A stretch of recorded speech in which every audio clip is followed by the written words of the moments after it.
chase it, they push it, they drive it forwards, and they drive it towards the other line. You wait, the others jump on top and ambush.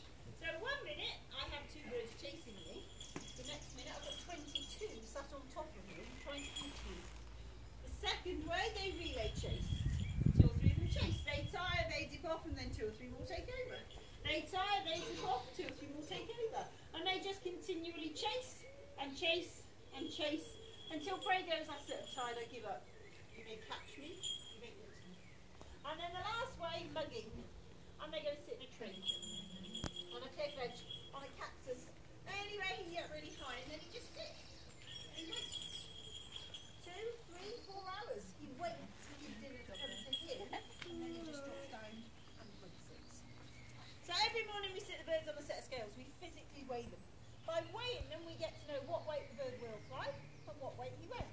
So this young man will fly between £1.6 and £1.9. 60 to 100 grams between when he will and when he won't fly. So if I actually got him out right now, fed him, then let him go, I can guarantee he would go and sit in a tree until tomorrow and laugh at me.